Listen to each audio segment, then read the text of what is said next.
Hi friends, welcome to my channel Priya vlogs.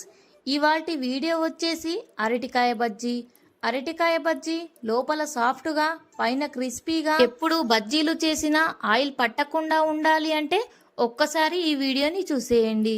ముందుగా ఒక అరటికాయను తీసుకొని పొట్టును తీసేసి అటువైపు కొనను ఇటువైపు కొనను కట్ చేసుకొని అరటికాయ మధ్యలోకి క్రాస్గా కట్ చేసుకోండి.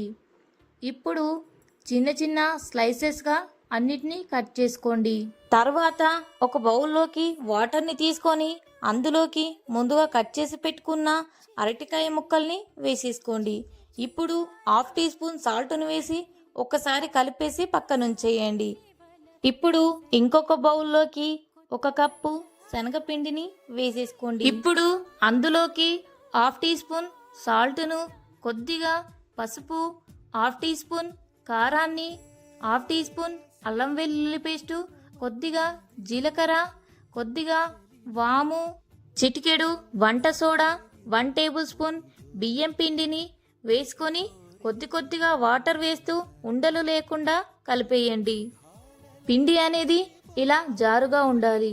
ఇప్పుడు కొద్దిగా కొత్తిమీరను వేసి ఒకసారి కలిపేసి క్యాప్ పెట్టేసి 15 నిమిషాల పాటు పక్కనుంచి. ఇప్పుడు కడాయిలోకి ఆయిల్ వేసుకొని ఆయిల్ వేడెక్కిన తర్వాత ముందుగా కట్ చేసి పెట్టుకున్న అరటికాయ ముక్కల్ని పిండిలోకి ముంచి ఒక్కొక్కటిగా వేయాలి.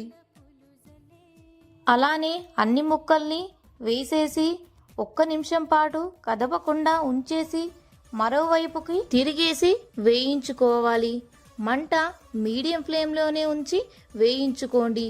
కలర్ ఇలా వచ్చి అరటికాయ బజ్జీలు వేగిపోయినట్టే. ఆయిల్లో నుంచి తీసేసి ఒక ప్లేట్లోకి వేసేసుకోండి.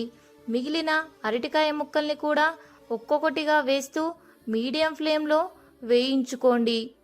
అంతేనండి, ఎంతో రుచికరమైన అరటికాయ బజ్జీలు అయిపోయినట్టే.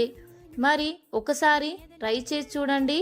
ఎలా వచ్చిందో కామెంట్ బాక్స్లో కామెంట్ ద్వారా నాకు తెలియచేయండి. వీడియో నచ్చినట్టయితే వెంటనే